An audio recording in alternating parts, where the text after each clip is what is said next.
بسم الله الرحمن الرحیم. الحمد لله و الصلاة و السلام علی رسول الله. السلام علیکم بینندگان عزیز.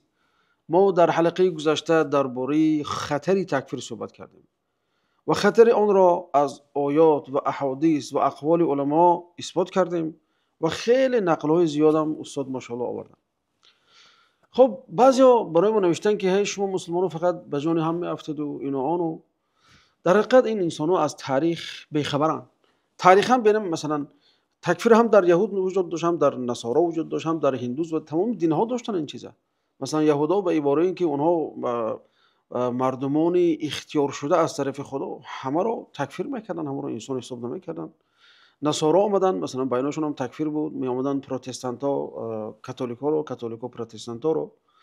و این چنین مثلا میبینیم که هندوس یعنی که دین هندوسی میاد سیخ ها رو تکفیر میکنن، سیخ ها اونا رو تکفیر میکنن.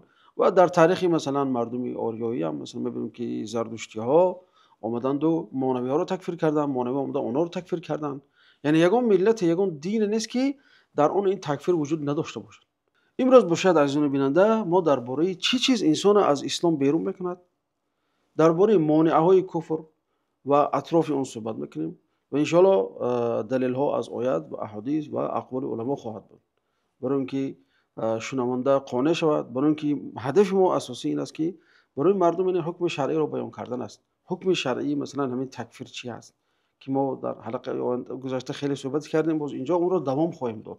در دوام صحبت گفتم که تکفیر این یک بسیار پدیده خطرناک است و تکفیر این اولین بدعت در اسلام بود. یعنی تکفیر معناش چی است؟ تکفیر یک انسان زیر پا کردن است، انسان از اجتماع دور کردن است، انسان از عائله جدا کردن است، انسان از قبرستان من کردن است، انسان یعنی خیلی در حلقه گذشته گفتیم یعنی خیلی چیزا و پیامدهای زیاد دارد و این حلقه ما میخوایم که با استاد دوام همین صحبت را ادامه دهیم. سلامت باشید استاد، بارک الله فیکم. بسم الله و الصلاة والسلام علی سیدنا و نبینا رسول الله و علی آله و اصحابه و من والاه و بعد. السلام علیکم و رحمت الله و برکاته. و علیکم السلام. خیر و برکت بینید استاد.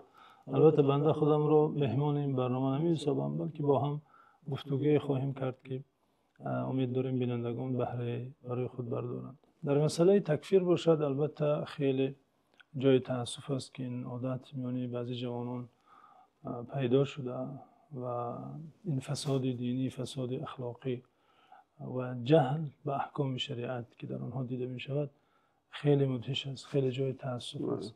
بنابراین بر دوش هر شخصی که از علوم شریعت آگاه است واجب می گردد که در برابر این بدعت زشت ایستادگی کند و مردم را از زشتی این پدیده آگاه سازد و این جوانان اگر در جستجوی حقیقت هستند برای آنها راه حق را بیان سازد و خطر این چیزی که به آن اقدام کرده اند را برایشان فهماند. واقعا این غلو در دین است.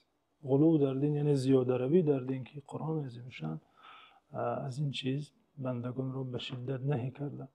خداوند عزوجل فرموده یا اهل الکتاب لا تغلوا فی دینکم، ای اهل کتاب در دینتان غلو مکنید. غلو یعنی از حدی که خداوند معین کرده است از آن نگذرید. درست است که توحید را درس دادن به مردم و علم خداشناسی، یکتاپرستی از بزرگترین و اولین درسی علوم شریعت است. اما اگر این از اندازه خود گذرد و کافر خواندن مسلمانان موحد انجامد، البته این خیلی کار زشت است، بدعتی منکر است. بله استاد، وقت آیت خواندید من حدیث یاد آمد که پیامبر علیه السلام میگن که الا هلك المتنطعون، الا هلك المتنطعون، الا هلك المتنطعون.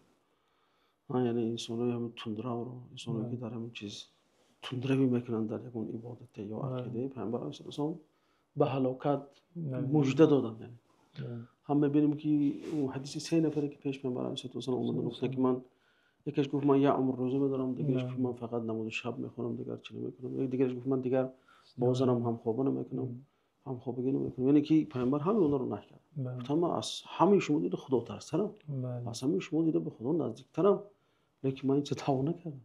یعنی با اعتدال و میانه روی اونها خواندن. یعنی شریعت اومد یعنی که موافق به فطرت انسان، از فطرت انسان چیز بالاتر برای ما شریعت بار نکرده، که مکلف نکرده است.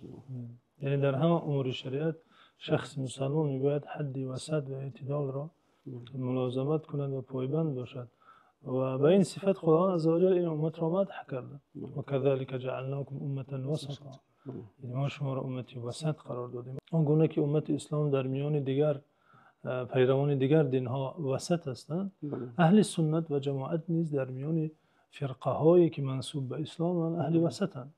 مثل خوارج مثلا به گناه کبیره در حال مسلمانان را کافر نمیخوانند و مثل مرجعه ها نمیگویند که عمل هیچ اعتباری ندارد، همین که انسان خدا را شناسد کافی است. یا مثل کرامی که حتی به قلبشان باور نداشته باشد و زبان اگر کلمه گوید کافی است. این فرقه های باطل گمراه زیاده روی کردند. یکی زیاده روی کرد، یکی از اندازه کمتر، یعنی یا افراط یا تفریط، یا به اینش راه دادن یا به اونش. اما اهل سنت و جماعت در حد وسط هستند.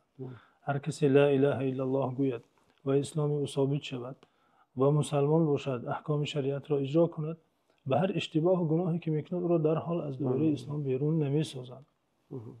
این حال کسانی که البته که کفرشان صریح است و کفرشان اثبات می شود، بعد اقامت حجت هیچ عذری ندارند، البته در کفر آنها اهل سنت و جماعت شکی ندارد. یعنی نه افراد میکنند و نه تفرید. یعنی یک داستان یا قصه از ابوالحسن اشعری رحمت الله علیه آمده که یکی از شاگردان خودش وقتی بیمار میشد فریاد میکند و میگه که پیش از لحظه مرگش، بله میگه تو گواه باش، میگه من مسلمان رو از اهل قبله تکفیر نمیکنم. یعنی میگه که اشهد علی انی لا اکفر احدا من اهل القبله لأن الكل يشيرون إلى معبود واحد وإنما هذا كل اختلاف العباد. و به همین نزدیک مثلا خود ابن تیمیه وقت ذهبی این قصه رو میاره در سیر اعلام النبلا، میگه که ابن تیمیه میگفته که الله این انا لا اکفر احدا من الامه، و میگه الى وکر میگفته که و یقول قال النبي عليه الصلاه والسلام لا يحافظ على الوضوء الا مؤمن فمن لازم الصلوات بوضوء فهو مسلم.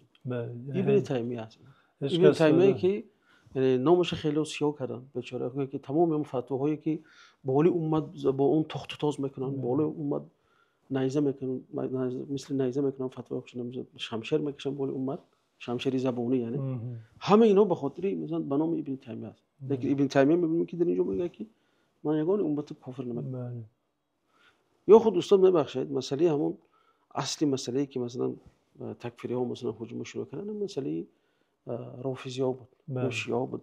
اینجا میبینیم که ابن تیمیه میگه که وقتی سوال دادن که یک مرد یهود و نصارا رو از رافضه بلند میدونه، یعنی شما چی میگید به این چیز؟ ابن تیمیه گفت که این گپ اتفاقا استاد معروف هست، اینها شیعه ها از یهود و نصارا بدترن میگن.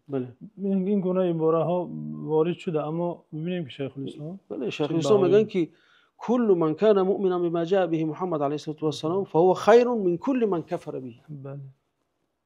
ابن تیمیه یعنی که یعنی اینجا ترجمه کنیم میشه که هر شخصی که به محمد علیه السلام ایمان میبرد و بهتر از اون است که به محمد علیه السلام کافر شد. یعنی حتی اگر هم فرضاً گوییم کدام رافضی که کفرش ثابت شود، صحابه را دشنام دهد، مادر مؤمنان را بدگویی کند، کافر هم باشد، این کافر از کافر یهود و نصارا بهتر است، چون که اصلا به رسالت محمد صلی الله علیه و سلم باور ندارد. یعنی جدا کردن صنف های کافران. یعنی بله، این همه کفر یک کفر گفته نمیشه به قول ابن تیمیه. میگه فإن اليهود والنصارى كفار كفرا معلوما بالاضطرار من الاسلام. هو المبتدع اذا كان يحسب انه موافق للرسول لا مخالف له لم يكن كافرا. یعنی درست از اینا مبتدع هستن، اینا مثلا بدعت دارن، خیلی بدعت‌های شنیع هم دارن در حقیقت، اما خود را منسوب به باز ابن تیمیه عدالت مثلا خدا رحمت کنه اینکه رعایت کرده در حقیقت. یعنی میگن ببینید که ابن تیمیه که خیلی بولی رافضه تخت تاز میکنه، همین کتاب منهاج السنه من 8 مجلد خیلی اونا رو برده است. هم بدعتاشون هم تمام قولاشون رو شکسته است و نقدم کرده است و نقدم کرده. این چون شاگردشون استاد شاگرد شیخ الاسلام ابن تیمیه ابن قیم در کتاب خود طرق الحکمیه سیاست شرعیه در باب حکم صادر نمودن بر اساس گواهی فاسقان میگوید شهادت اهل بدعت مادام در دینش پرهیزگاری داشته باشد جایز است، گواهیشون در امور شرعی قبول است و صراحتا اونجا میگه که اونها را کافر نمیخوانیم، مثل رافضیان و معتزلیان و مانند آنها. و این میگه سخن همه امامان است، سخن من نیست یعنی تنها، ولی سخن همه امامان است. ولی درست که از سلف صالح در کفر جهمی ها و خوارج و این فرقه های گمراه بعضی عباره ها ثابت شده، اما این عباره ها با این معنی نیست که آنها هر فردی آنها کافرند. یعنی فرق نمودن بین کفر مطلق و کفر معین. حتی شیخ الاسلام ابن تیمیه نیز این سخن را صراحتا میگوید که آن عباره هایی که از سلف و امامان وارد شده که جهمی ها را کافر میگفتند، خود امام احمد حنبل میگوید لم یکفر اعیانهم، شخصان معین آنها را کافر نمیدونست. و به این نقطه ها باز شاید برگردیم، اما به این نقطه میخوام تاکید نمایم که این کاری که این جوانان پیشه کرده‌اند واقعا یکی از مقصدهای بزرگ اسلام که سرجمی مسلمانان است، یک پرشگی مسلمانان است، رخ نمیزند. یعنی خداوند عزوجل به شدت در قرآن و پیامبر صلی الله علیه و در احادیث به تکرار از تفریقه منع کردن. خداوند عزوجل فرموده ولا تکونوا کالذین تفرقوا واختلفوا من بعد ما جاءهم البینات واولئک لهم عذاب عظیم. مثل کسانی نباشید که اختلاف کردند، پراکنده شدند. یعنی این جماعت برعکس مسلمانان رو در حساس ترین وضعیتی که امروز امت اسلام قرار دارد باید جمع کنند، باید همدل باشند، یک دست باشند، برعکس امت را به پراکندگی و به گروه های گوناگون تقسیم میکنند که این مخالف تعلیمات دین و شریعت است. به دعوای توحید، به دعوای عقیده صحیح که احکام خود تکفیر را، احکام نازل کردن حکم تکفیر را البته رعایت نمیکنند. و این از جهت دیگر دروغ گفتن از نام خداست که از گناه های دیگری کبیره است. من تقولوا علی الله ما لا تعلمون. خداوند عزوجل این گناه را در پهلوی شرک ذکر کرده. هم از جمله تعلی علی الله هست. بله. به خداوند مثلا خودش خدا گرفتن و از نام خدا حکم کردن، یقینا حکم کردن که فلانی کافر است، فلانی یعنی جهنمی است. این خیلی گستاخی در میزان شریعت، از نگاه شریعت خیلی گستاخی بزرگ است، خیلی بدعتی زشت است. وقتی که استاد همین نصرانی های شبیه همون سیستم کاتولیکی مردم با بهانه بدعت و هرطقه و به همون اصطلاح خودشون یا روسی ایر اسم میگن سود میکردن، اونا حیله داشتن میگفتن که خون ریختن ممکن نیست در دین مسیحیت، برای اینکه خون ریختن ممکن نیست انسان رو با طریق سوختن میکشتن. خون که حیله داشتن. مقصد چی؟ وقتی که اینا برآمدن مردم به این شکل نابود کردن گرفتن، اون انسانایی که عکس کلیسا فعالیت می‌کردن اونها یک عباره اطلاق کردن، میگن عباره جهل مقدس.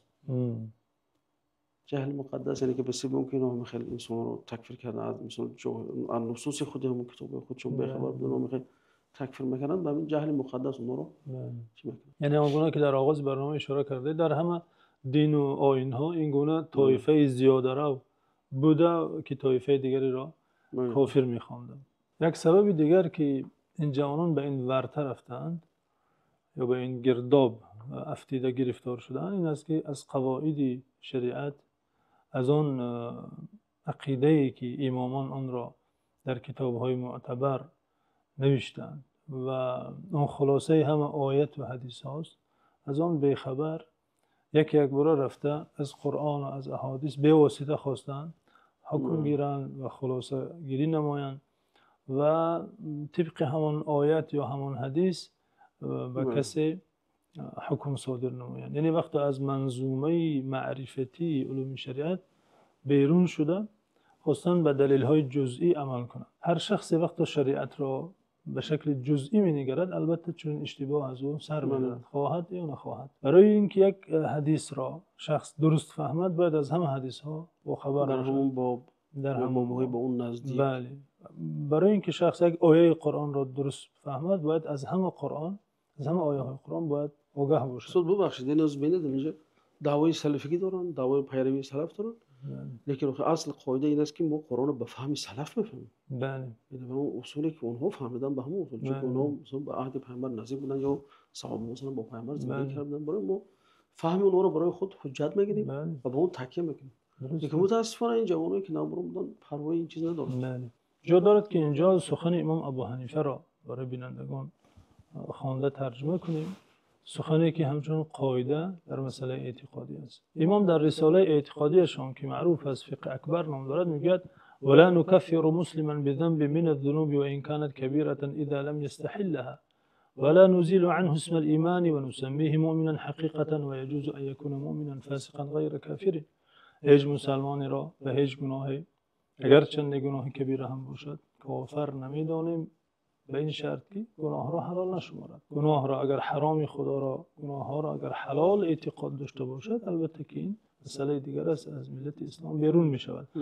اما به حرام بودن آن گناه و معصیت بودن آن رفتار کردار معتقد باشد و از ضعف نفسش انجام دهد از ملت اسلام بیرون نمی شود. میگه نام ایمان را لقب ایمان را از او زائل نمی سازیم و حقیقتا مؤمنش می نامیم اگر چنده می توانیم او را مؤمن فاسق گوییم. مؤمن فاسق نه مؤمن کافر. میگه جایز است که او را مؤمن فاسق نامیم نه اینکه کافر. پس اینجا امام ابو حنیفه برای ما معیار داده شده است که کی مؤمن است کی کافر. هر کسی گناه انجام می دهد صرف نظر چی گناه است کافر نمی شود مادام مسلمان است، مادام موحد است، به استثنای شرک. به استثنای شرک و این چنین اگر گناه را حلال نشمارد. اما نفری که یک مذهبی از مذهب‌های اسلامی را پیروی می‌کند که در آن مذهب امامان نسبت به کدام آیه‌های قرآن، آیاتی که در صفات خدا آمده تأویل‌های دارند، تفسیرهای دارند که مقبول است اصلا، پس ساخته به گناه‌های کبیره مثل زنا و آدمکشی و آدمربایی و دیگر گناه‌هایی که معروف است شخص از اسلام بیرون نشود، چگونه به پیروی کردن به یک مذهبی منسوب به اسلام، مذهبی معتبر که هزاران عالمان جلیل پیروی آن مذهبند، چگونه می شود که مسلمان را کافر حکم کرد؟ خب استاد هم مسئله میشه در آخر مونیم چون که اینجا با درباره وقتی مامون گپ بزنیم اینجا درباره تعویل هم هست. بله.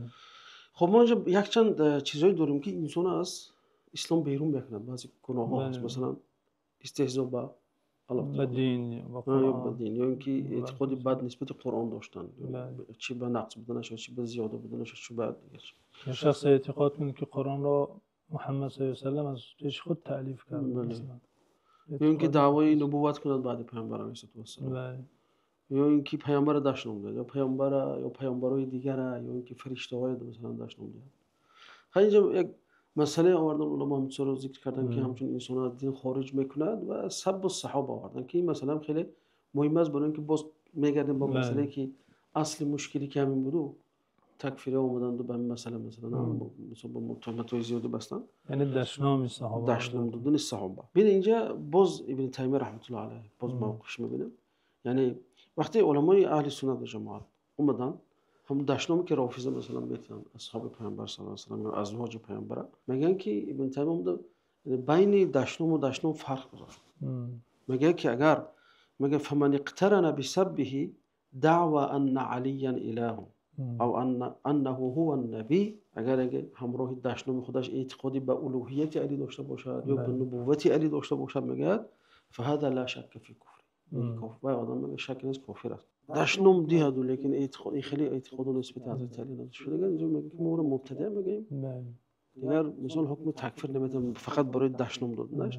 لیکن خیلی اینجا بعضی علمای حنفی اومدن نه مثلا گفتن که تکفیری شیخانه مثلا کفر دونستان، لیکن باز محقق اومدن مثل صاحب اختیار گفتن که وای بعد از تحقیق گفتن این آدم مبتدع میشه، لیکن با وجود اون که ابوبکر و عمر که مثلا بهترین امت بعد پیامبر هستن، لیکن احتیاط کردن کافر هم نگفتن اینها رو. باز اینجا مثلا علمای اهل سنت و جماعت یعنی که اعتدالشون، وسطیتشون، انصافشون باز چه میکنه از دیگر گروه‌های اصحاب اهوا فرق میکنن. اونها همین که از گروهش بیرون گپ زد انسان تکفیر میکنه، نگاه نمیکنه کی است چی است. البته از این سخن نباید فهمیده شود که ما از گناهی بزرگی که به ایمان و دیانت کس زیان دارد دشنام صحابه، یعنی این رو ما چیزی کم تصویر کرده ایستادیم. نه هرگز چنین نیست، این کفر است. اما قاعده در شریعت چنین است که یک عمل وقتا کفر است ولی یک نفر همون عمل را انجام دهد به این معنی نیست که در حال کافر می شود، بلکه شرط هایی هست، مانع هایی هست که باید به نظر گرفته شود. درست فعل کفر است، کاری که انجام داده کاری کفر است. پیش قبری مثلا سجده کرده. کمتر پیش هم اشاره کرد به فکرم که امام ابو احمد بله موجود که اونها رو جهمی رو کافر میگفت. میگفتن لیکن تک تک اونها رو حکم کفر بله میدن. در علاهیدگی چون برای یک شخص نازل کردن فراوردن حکم خیلی بله آموزش میخواد، شروط موانع رو باید به نظر گرفت. خب استاد اشاره کرد به کریم موانع نکن موانع میداره مثلا عزیز، چون که اصل مشکلی همین چیز است، چون که موانع چیزایی هستن که واقع شدن کفر مانع میشه برای انسان. اگر انسان اون سخن کفری گفت یا عمل کفری کرد موانع میاد پیش اون رو میگیرد و انسان یعنی که با اون حکم کفر داده نمیشه. موانع اولین مانع استاد جهل است. اولین مثلا جهل است. خب مسئله جهل وقتی به شریعت نگاه میکنیم اون حدیثی داریم، آیاتی داریم، میگن دلیل داریم که ما میگیم که انسانی که جاهلانه نادانانه عملی کرد، عملی غلطی کرد که وای انسان باید از دین میبرآورد معذور است، معذور حساب میشود. ولی واقعا این مسئله جا دارد که توضیح داده شود. مسئله مانعه های کافر شدن شخص که در رأس این مانعه ها البته جهل نادانی است. و اگر ما به سخن فقها، کسانی که در مسائل شرعی سخن کردن، کتاب نوشتن، معروفن در دین، نوابسته از کدام مکتب امام ابو حنیفه باشد، مکتب امام مالک و شافعی و احمد حنبل باشد، یا از مکتب مذهب های اعتقادی اشعری یا ماتریدی، یا از مکتب اهل حدیث باشد، ما اگر به سخن آنها نظر کنیم و آموزش گذرانیم، بدون استثناء آنها میگن که جهل نادانی عذر است. یعنی این قاعده مقرر در شریعت است که همه به این اتفاق دارند. زیرا استاد گفتید که جهل عذر است، وسیع‌تر فهمونید، چون که بعضی آدم‌ها شاید نمی‌فهمند معنیش چی است. جهل در چی عذر است؟ بله عذر بالجهل، یعنی یک نفر کار شرکی کند، سخن کفری گوید و نداند که اون سخن کفر است، یعنی به قدر کافی از دانش‌های شرعی اسلامی خبر نداشته باشد. مثل که فقها میگن در صحرا با وای رسیده، و یا اینکه حدیث و عهد بالاسلام است میگن، یا در کوهستان‌های دوردست بله تازه مسلمان شده مثلا. اگر همین گونه شخص یا به همین گونه ها مانند کار کفری کند، سخن کفری بگوید، فقها البته میگن که این شخص معذور است. از سخنان شیخ الاسلام داریم و از سخنان غیری شیخ الاسلام صدها هزاران عالمان این گونه شخص را معذور میدانند. چرا؟ چون که در این مسئله ما از قرآن و از احادیث صحیح دلیل ها داریم. خداوند عزوجل فرموده و ما كنا معذبین حتی نبعث رسولا، ما هیچ قومی را عذاب نمیدهیم تا آن زمان که ما پیامبر نفرستاده باشیم. استاد به همون حدیثی که در باره حضرت معاذ است، بله میگن دو پیامبر سجده میکنن، میشه اون توضیح به این مسئله ربط دارد ندارد؟ البته این حدیث یکی از همون دلیل های این مسئله است. دلیل این که جهل در کفریات، در امور شرکی عذر است و شخصی که نداند و بخشیده شده است او را کافر گفته نمی شود.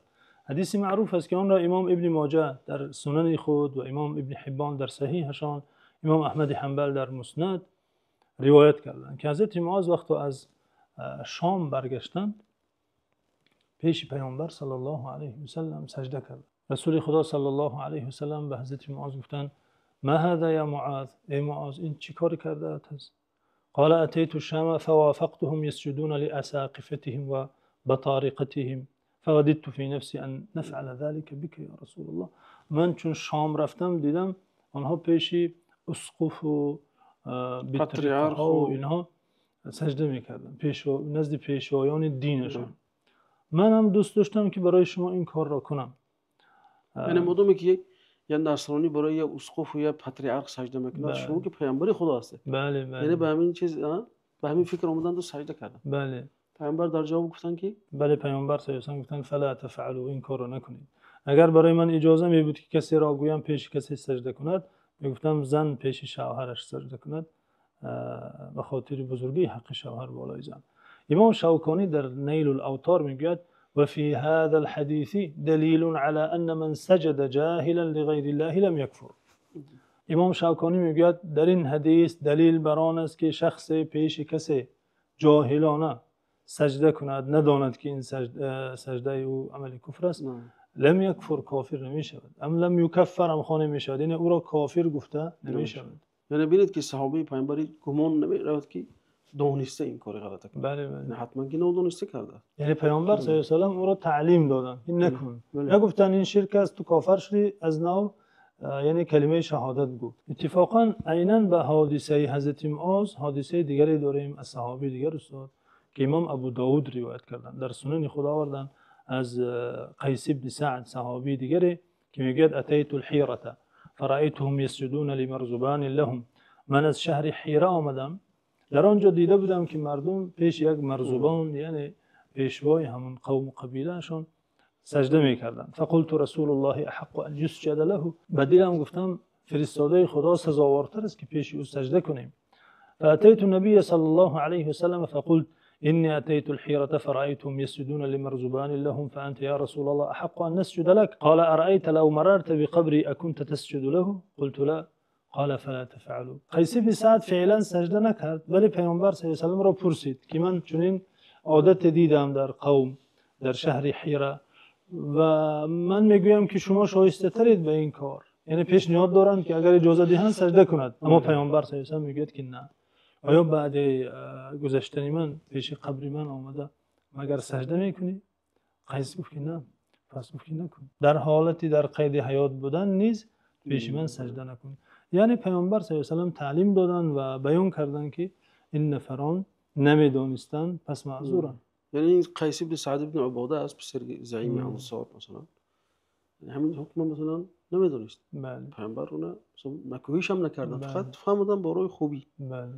خب یعنی همین معلوم میشد که استاد وقتی که انسان نادانسته اون عمل رو مرتکب شد شریعت باید ببخشد به سبب جهل. یا مثلا مثال دیگه داریم از حضرت عایشه که وقتی میگن دو زن یهودی اومد و خانه‌شون درباره عذاب قبر گفت زد، حضرت عایشه اومدن پیش پیامبر صلی الله علیه و سلم گفت که اصلا حضرت عایشه اینکار کردن عذاب قبر. بعد وقتی پیش پیامبر اومد گفتن پیامبر گفتن بله این گپ شو راست است. لیکن پیامبر عایشه رو تکفیر نکرد. چرا عذاب قبر اینکار کرد؟ در حالی که با آیات مثال ما داریم، آیات داریم که درباره فرعون نقل میکنه، آیات میگه که النار یعرضون علیها غدوا و عشیا یوم تقوم الساعه ادخلوا آل فرعون اشد العذاب. یعنی اینجا آیات به صراحت میگه که عذاب پیش از عذاب آخرت هست. و ده ها حدیث صحیح پیامبر میگه انهما لا يعذبان و ما يعذبان. یعنی که حضرت عایشه وقتی که اینا حکمش ندونستن پیامبر حکم تکفیر نداره برای عایشه. یا حدیث دیگه مثلا پیامبر گفتن که وقتی پیشون یک مردم گفت که ما شاء الله و شئت، بله پیامبر صلی الله علیه و سلم چی گفتن؟ اجعلتنی لله ندا. ببینید یعنی این سخنش پیامبر شریک خدا و همتای خدا قرار دادن بود، لیکن پیامبر باز تکفیر نکردن. بعد برای گفتن که نه این کار غلط است، از این کار دست کشید.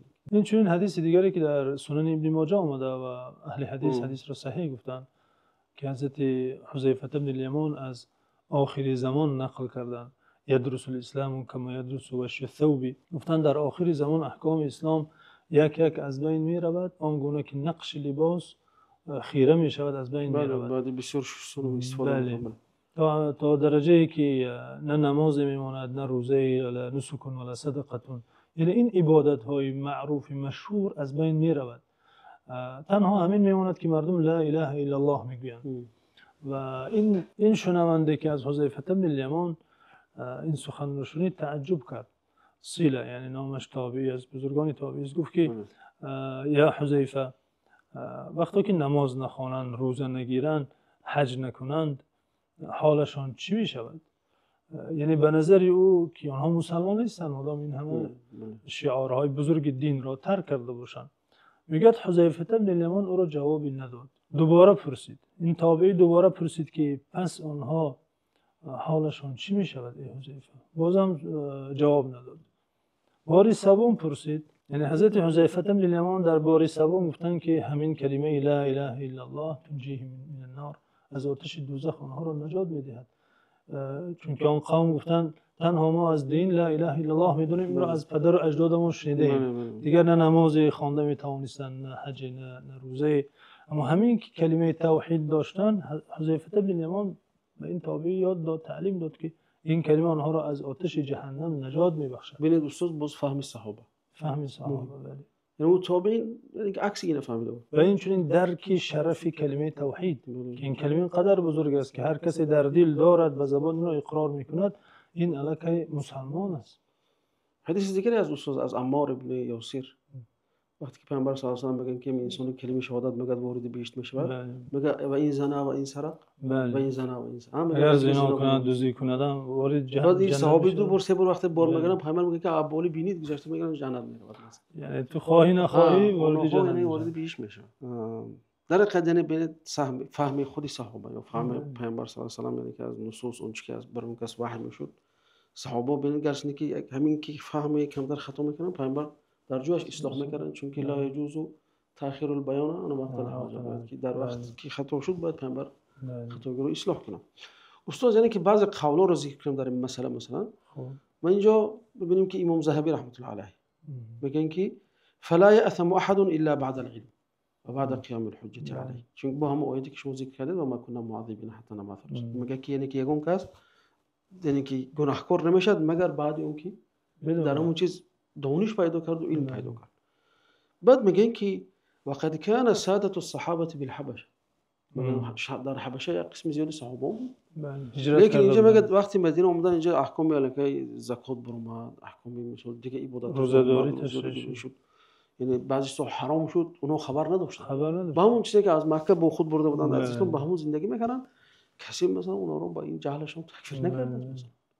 در حقیقت بعضی چیزا در سیره میبینیم، در تاریخ میبینیم، بدون یک گفته عربا مرور کرام وقتی میگذره میبینیم، لیکن از اونها خیلی احکام یعنی حساس ترین حکم از این چیز مثلا امام ذهبی استعمال میکنه. اینجا استاد سخن شیخ الاسلام هست که به این گفته ها رد دارن، میگه فالتکفیر یختلف بحسب اختلاف حال الشخص فليس كل مخطئ ولا مبتدع ولا جاهل ولا ضال يكون كافرا بل ولا فاسقا بل ولا عاصيا.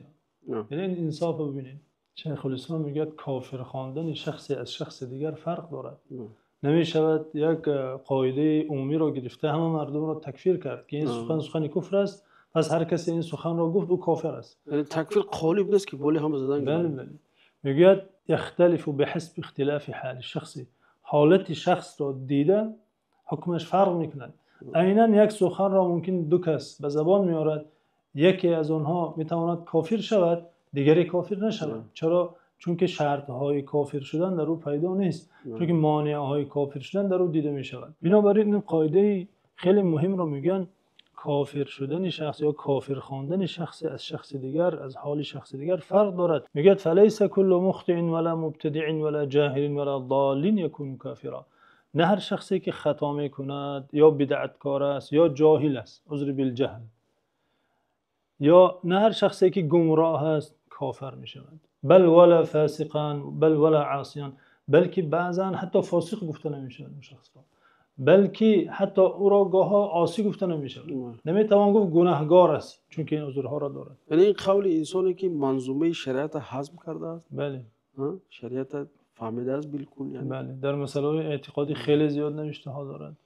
خب استاد بگذاریم به مانع دوم. مانع دوم مثلا میگم الخطا و النسیان، خطا کردن و فراموش کردن. اینکه بعضی میگن که تغطیه العقل هم چی میکنن هم مثلا. بله.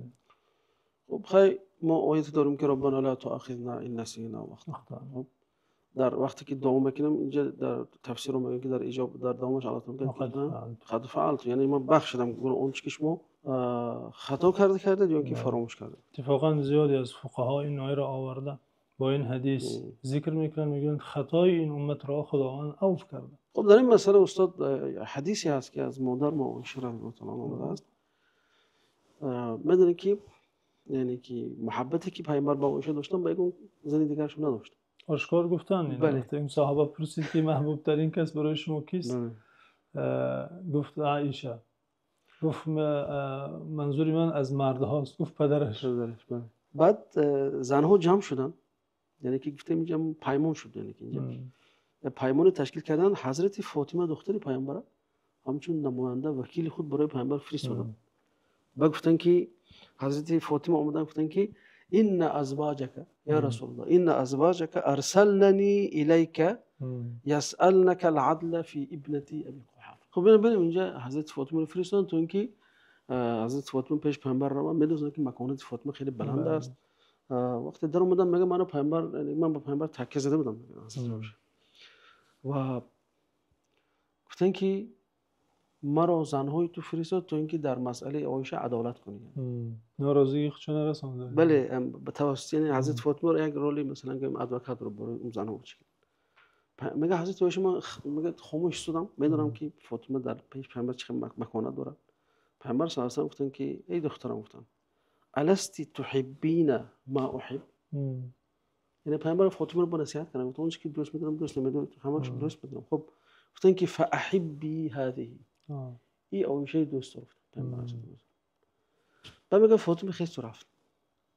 وقتی پیشوا رفتن دیگه زنها گفتن تیم چیکار عادت صد نمیمونه. خیلی من اینجا عربی نمیخونم برای که خیلی وقت نره. بعد گفتن دیگر زینب بنت جحش میفرستیم که زینب حضرت عایشه من کسی مثل زینب با من برابر نبود. یعنی قریب با من برابر بود در معوای مکانات در پیامبر. بعد میگن زینب اومد. زینب هم عیناً همین چیزی گفت که زنهای من نماینده زنهای تو هستم مقصد تو عدالت کن نسبت ما. بعد حضرت پیامبر صلی الله علیه و سلام کم نزدن. میگه عایشه میگه من با ما حالات بدم. بعد دیدم که پیامبر از چهرهشون معلوم شد که گویا که از من خواهش دارن که من رد زنم برام. بعد اکنون به اصطلاح حاضر گفتم خیلی حضرت عایشه گرفتن زینب بردن آوردن میگه بعد پیامبر وقتی دیدم میگفتن که این دختر ابوبکر است.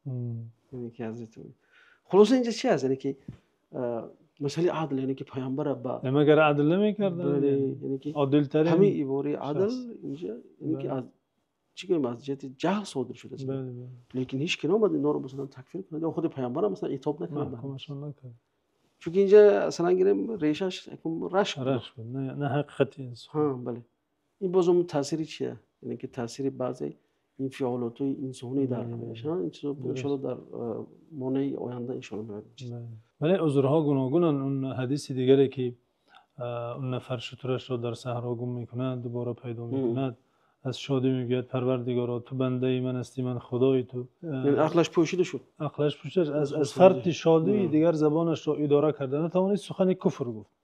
پروردگارا تو بنده ای منی من خدای تو. جای اینکه گوید پروردگارا تو خدای منی من بنده ای تو برعکس گفت.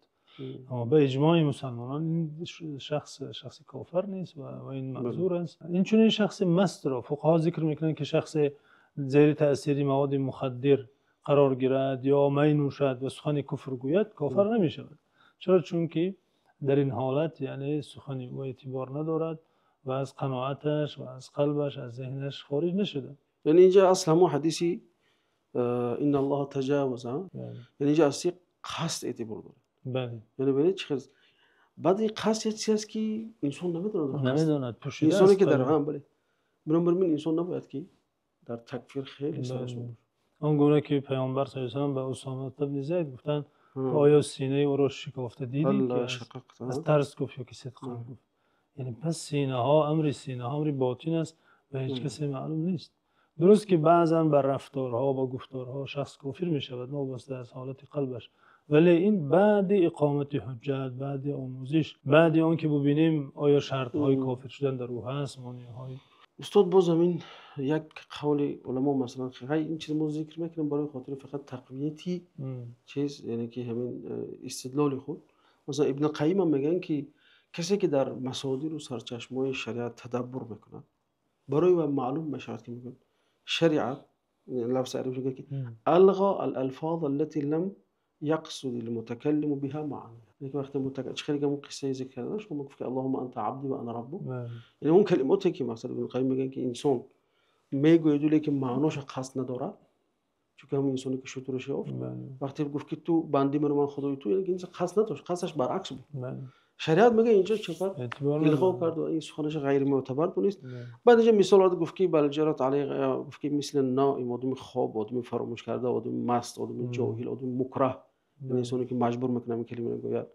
یعنی که این خیلی که در حدیث اومد از آدم که از شدتی خوشحالی مثلا خطا کرد یا که در حال غضب بود در حال بیماری بود مثلا بعضی بیماری انسانا من در حال چشم بلند شدن مثلا چی ببینید علما چه خیلی حرکت میکنن که دایره اسلام یعنی که نگاه دارن اونجا یک قلعه نه اینکه مثل قلعه شکسته و قلعه ویران به آسانی مسلمان رو بیرون کنن.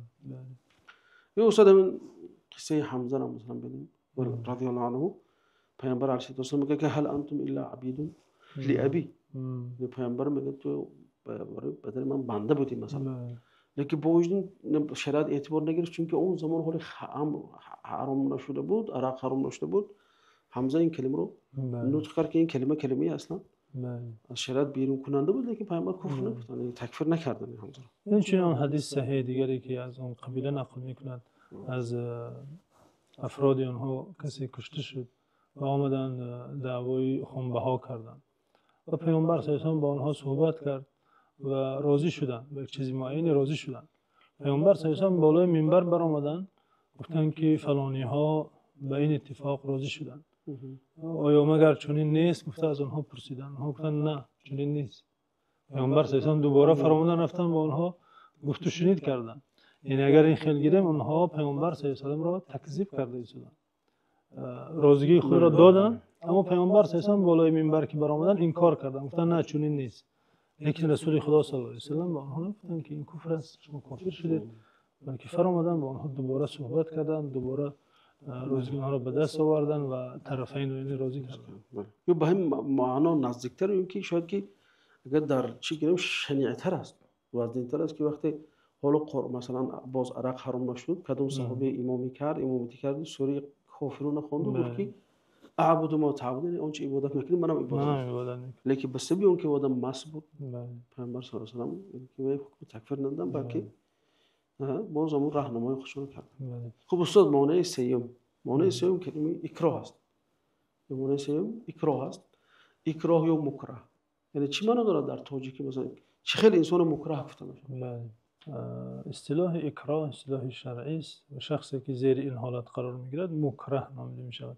اکراه معنی مجبور سازی است و مکره این شخصی مجبور کرده شده، تهدید شده. یک نفر وقت زیر تهدید قرار میگیرد، تهدید به قتل یا تهدید به مثلا دست درازی به ناموس او یا تهدید به غصب مال و ملکش، از جانب شخصی که قدرت اجرای این کارها را دارد، البته از شخصی کوچه نه، از شخصی که واقعا قدرت دارد این کارها را بالای سر این شخصی مجبور شده اجرا کند، این شخص را شریعت میگوید شخص مکره است، مجبور شده. از این گونه شخص کلمه کفر اگر صادر شود یا فعل کفر اگر اجرا شود، این شخص کافر حکم نمیگیرد، کافر نمی شود. و دلیل این مسئله در قرآن است. هنگامی که مشرکان مکه حضرت عمار بن یاسر را بازداشت کرده او را زیر عذاب شکنجه قرار دادند، از او طلب کردند که خدا و پیامبر را دشنام دهد و حضرت عمار بن یاسر زیر تأثیر شکنجه سخت درخواست آنها را اجرا کرد و خدا و پیامبر را دشنام داد. و چون شکسته حال و محزون نزد پیامبر صلی الله علیه و سلم برگشت، رسول خدا صلی الله علیه و سلم با او گفت کیف تجد قلبک، قلبت در چه حالت است؟ گفت قلبم مطمئن بالایمان، یعنی ایمان در قلبم پابرجاست، سرشار از ایمان است. رسول خدا صلی الله علیه و سلم نه تنها گفتن باکی ندارد، گفتن فإن عادوا فعود، اگر به این کارشون برگردن باز تو را عذاب کنن، تو هم برگرد، یعنی بازم دشنام کن، باکی ندارد، مهم جانت را حفظ کن. بله. حتی در روایات دیگر آمده که این کار را نه تنها عمار بن یاسر بلکه صحابگان زیادی کردند، تنها بلال و یک چند نفری به شمار توانستند که داشت کنند و فقط یعنی احد و احد میگفتند، خدا یکتاست، خدا یکتاست، دشنام ندادند. اما یعنی بقیه صحابه این کار را کردند و هیچ که یعنی در ایمانش خللی وارد نشد. چرا؟ چون که در حالت اکراه یعنی مجبور سازی قرار داشت. خب استاد، اینجا معنی چهارم است. معنی چهارم این تعویل است. یعنی که چون که از همه قضیه حساس ترین و وزنین ترین بین همین معنی هایی که در گفتیم، بله استاد چی است؟ دور و دراز است. خب اینجا ما خوب میشد که یک حلقه خاص ویژه برای همین تهیه کنیم، چون این مسئله نمیشه که در 10 دقیقه 5 دقیقه اطرافش صحبت کرد. اما میتونیم که با آوردن یک دو مثال مثلا چیز برای مردم فهمونم که تعویل چی هست. بله. یکم مثال مثلا از صحابه مثلا یا از بعضی علمایی که مثلا تعبیر کردن میشد که اینجا بیاریم، تو اینکه بیننده عزیز کمتر از این مسئله سر در آورن. بله. اولا تعویل استاد یک اصطلاحی است که اطراف او خواهیم صحبت کرد، البته اصطلاح علمی است، به یک چند معنا استفاده می شود و در صحبت‌های بعدی گفتگو خواهیم کرد. اما حالا آنچه که به تکفیر تعلق دارد، وقتی ما میگیم یک شخص برای خودش تأویلی داشته باشد کافر نمی شود، یعنی یک تفسیری برای خودش مقبول در نزد خودش دارد، یعنی آن چیزی را که شریعت اثبات کرده نازل کرده آن را انکار ندارد، بلکه یک تأویل، یک تفسیری برای خودش دارد. شاید صحیح باشد، شاید غلط، این مسئله دیگر، اما در اعتقاد خودش او خود را درست میپندارد. این اون تأویل مکنت نباید که علیه، یعنی که خلاف نصی قطعی نباشد، اینکه اون چیزی که از معلوم من الدینی به ضروره است با اون مخالفت نکنه. ولی این تأویلی که شما گفته شده تأویل علمی است که قاعده خود را دارد و در علم یک چیزی مقبولی معروف است. اما منظور من تأویل این فرقه هایی که فرقه های گمراه هستند برای خود تأویل هایی داشتند، منظور اون است که حتی امامان سلف صالح اونها را به خاطری که تأویل داشتند کافر نمی گفتند. مثلا معتزلی ها می گفتند قرآن مخلوق است، قرآن مخلوق است. این سخن کفر است اصلا. ولی میبینیم که امام احمد حنبل برای خلیفه هایی که این اعتقاد را داشتند و مردم را مجبور میکردند که چنین گویند، نه فقط مجبور میکردند بلکه زیر عذاب و شکنجه قرار میدادند که این اعتقاد را باید قبول کنند و برای مردم اعلان کنند. زندان میکردند. امامانی در این راه کشته شدند. فتنه خلق قرآن که معروف است در تاریخ. امام احمد حنبل خود ایشان نیز زیر شکنجه و عذاب قرار گرفت، زندان شده از پشت این مثلا سخن کفر است. این خلیفه ها نه تنها این سخن کفر را میگفتند، این کار بدعت را پهن کردند، بلکه کسی که این را نمیگفت عذاب شکنجه کردند، وادار میکردن مردم که بله. ولی شیخ الاسلام میگوید که ببینیم امام احمد حنبل برای این خلیفه ها استغفار طلب میکرد، برایشان دعای خیر میکرد، پشتشان نماز میخواند. میگوید اگر آنها کافر باشند چگونه امام احمد حنبل برایشان استغفار طلب میکنند؟ با وجودی که استغفار طلب کردن برای شخصی کافر با قرآن و حدیث و اجماع مسلمانان کار حرام است، ممنوع است. پس وقتی امام احمد حنبل برای اینها استغفار طلب کرد، دعای نیک میکرد، پس به این معناست که ایشان آنها را کافر نمیشمارید. یعنی خدا رحمت کنه امام احمد که ببینید دوستان، غیر از اون که مثلا این عملشون مثلا تکفیر نکرد، غیر از این اینقدر شکنجه روحی دید، روانی جسمی دید، با وجود اینو وادار نکرد که مثلا حکم تکفیر صادر کنه. بله. این برای شخصیت خودش درست. خب در برعکس اون مثلا این اصلا تکفیر زمانه بین الملل از همون زندان‌های مصر پیدا شده است که وقتی عذاب و شکنجه میشن بعد همین فکر به اونو ظهور میکنه. یا مثال دیگری که برای این قضیه مثال زده می شود مناظره امام شافعی با یکی از سران معتزله حفص فرد است که امام شافعی با ایشان مناظره کردند. مناظره امام را امام بیهقی و امام ابن بطه و آجوری روایت کردند، معروف است. وقتا حفص فرد میگه قرآن مخلوق است، امام شافعی میگه کفرت بالله العظیم، با خداوند عظیم کافر شدی. یعنی در روی حفص این سخن را میگوید.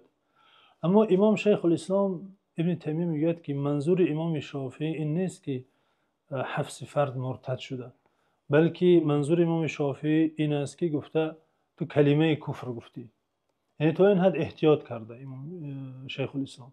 گرچه عالمان دیگری گفتن منظور شافعی کفر حقیقی است، ولی من میخوام مثال زنم برای احتیاط علما، خاصتا شیخ الاسلام در تکفیر شخص معین. بله قرآن مخلوق است گفتن کلمه کفر است، اما وقتا حفص فرد گفت امام شافعی حتی برای او گفت کفرت بالله العظیم. شیخ الاسلام میگه که منظور امام شافعی تقلید است، یعنی به او سخن درشت گفته، منظورش این که تو سخن کفر گفتی. امام بغوی میگوید منظور امام شافعی کفر دون کفر است، یعنی کفر حقیقی که از ملت میبرارد و این است. این چون امام بیهقی میگوید منظور امام شافعی کفر دون کفر است. یعنی استاد بیاد همینجا مسئله کفر دون کفر گذاریم که اینجا هم خیلی همین هم یکی از همون شبهه هاست. خب اینجا یک قول امام نووی رحمت الله علیه اومده که میگه که واختلفوا في من نادى رجلا اسمه عبد الله وادخل في اخره حرف الكاف. یعنی اگه گوید که عبدالله حق یا عبدالله چا، خیلی که تکفیرهای امروزه بسیار به همین چیز چیکارن، بین امام نووی میگن که قیل یکفر کافر میشود و قیل ان تعمد التصغیر کفر، اگر متعمدن و قصدن این سه گویدگان، چون که این همون چا رفته با لفظ جلاله مثلا چسبیده صورت بنابراین یعنی که چیزی خطرناک است. خب اصلا میگن که کفر اکبر است، کفر اصغر اصغر است. نفاق اکبر است، نفاق هم اصغر است. بخیر این چنین هم بخیر. شرک هم شرک اکبر، شرک اصغر. اصغر است. یعنی کفر اصغر چی است؟ کفر دون کفر میگن که اطلاق میشود به گناه ها. چه خیلی که در بعض احادیث همین چیز اومده است که ما میخواستیم در اطراف صحبت کنیم که مثلا استاد یکیش اشاره کردن که به قتال و کفر لا ترجعوا بعد کفارا یکفرن العشیر، مثلا حدیث آخر چیز هذا من حلف بغیر الله فقد کفر او اشرک. خب مثل همین حدیث هم مثلا چه خیلی باید که معنی داد شود یا که چه خیلی باید تفسیر شود؟ بله. آیا کفری یعنی که ظاهری کفر یعنی که همون چیز اعتبار داره یا نداره، یا همون کفر به معنای دیگر آمده است مثلا؟ بله واقعا این یکی از قاعده ها در تکفیر است اتفاقا، یعنی جدا کردن بین کفری حقیقی که از ملت اسلام شخص رو بیرون میسازد بین کفری اصغر که مسلمان باقی میموند اما گناهگار میشود. چرا باید چنین جدا کرد؟ زیرا اینکه در احادیث زیاد پیامبر صلی الله علیه و سلم لفظ کفر را استفاده کردند ولی هیچ یکی از فقهای اسلام نمیگوید که منظور این حدیث حقیقتا کفری حقیقی است و مسلمان از دین بیرون می شود. مثل قتاله کفر گفتیم، یعنی قتل مسلمان کفر است. هیچ کسی از علما اسلام نگفته که شخص آدم میکشد کافر می شود. یا اینکه مثلا در آیه هم میگه این طائفتان من المؤمنین اقتتلوا، هر دو گروه را مؤمن نامیده قرآن. یا اینکه در مسئله نماز ستون دین است و من ترکها فقط کفر، به تحقیق کافر شده میگن. اما جمهور فقها بر این نظرند که تارک الصلات فاسق است، نه اینکه کافر. و یا اینکه هر کسی به غیر نام خدا قسم خورد فقط کفر. یعنی این لفظ هایی که در احادیث آمده فلان عمل را کسی کند کافر می شود یا فلان عمل کفر است، این کفری غیر حقیقی است. یعنی برای هشدار، برای وعید آمده که مسلمان این کارها را نکند. یعنی به این معنی نیست که شخص این کارها را انجام دهد حتما از ملت اسلام بیرون می شود. استاد اینجا همون حدیثی که گفتم یکفرن العشیر، وقتی که صحابه آمده بودن گفتن که وقتی شوندن که یکفرن العشیر گفتن یکفرن بالله. بله. یعنی ذهنشون فقط با اون کفر چیه؟ پیامبر گفتن که یکفرن العشیر و یکفرن الاحسان. یعنی اینجا بعد علما تعبیر آورده گفتن که همین کفری که در همین حدیث اومده است معنیش کفر نعمت است. بله. کفر نعمت در حق اسلام است. یا اینکه بعضی گفتن که این کفر که این عملی که به کفر نزدیک است. بله. یا بعضی گفتن که مراد از این مانندی و مشابهت به کفر. بله. یعنی هر تعویل یا هر تفسیر کردن اما تفسیر کفر حقیقی نکردن. یا این حدیث که واقعا حدیثی صریح هست در مسئله کفر، یعنی لا ترجعوا بعدی کفارا، شما پس از مرگ من کافر نشوید و با هم نجنگید. بدون اینکه بعد پیامبر صلی الله علیه و سلم فتنه ها شد، صحابه اینها جنگ کردند. هیچ کسی نگفته که کدام یک طرف کافر است. همین سه معنی گفتم که همینجا خیلی مطابقت میکنه، برای اینکه شما با کافر مانند شده باید مشابهت کرده با اونها هم دیگرتون بکشید. اما شخصی که با اصطلاحات شریعت آشنا نباشد و از منظومه معرفتی علم دینی آگاه نباشد، این حدیث های علاهیده را دیده میگه ها تو مثلا به غیر خدا قسم خوردی کافر شدی، تو نماز رو ترک کردی کافر شدی، شرط اطاعت نکردی کافر شدی. در این حدیث ها کفر آمده. گفته حدیث در صحیح بخاری است، گفته میتونه دلیل بیارد در حالی که دلیلش درست اما استدلالش خلاصه براریش از این غلط است. خب استاد ما خیلی سوال می‌خواستیم اینجا بررسی کنیم، خصوصا مسئله تعویل بود، لیکن متاسفانه وقتمون نرسید. و ان شاء الله خیلی وعده دادم یه حلقه خاص میشه، چون که مسئله حساس است و چون که این بچه‌ها که برآمدن مثلا هم علما رو تکفیر دارن به همین چیز، یعنی تماما به بیرویی میبرن، میگه که فلانی کفر است، به علما رو نام بنام میگن تکفیر میکنن. با وجودی که تعویل کردن در بعضی آیات، خاصا در آیات صفات، از صحابگان مثل عبدالله ابن عباس، عبدالله ابن مسعود، از سران صحابه، عالمان صحابه روایت شده. در برنامه‌های بعدی خواهیم ذکر کرد. بیننده عزیز، گفتگوی ما به پایان رسید. ان شاء الله در گفتگوی آینده ما در اطراف تعویل صحبت خواهیم کرد. شما رو تا حلقه آینده به پناه الله تعالی میسپارم و السلام علیکم و رحمت الله.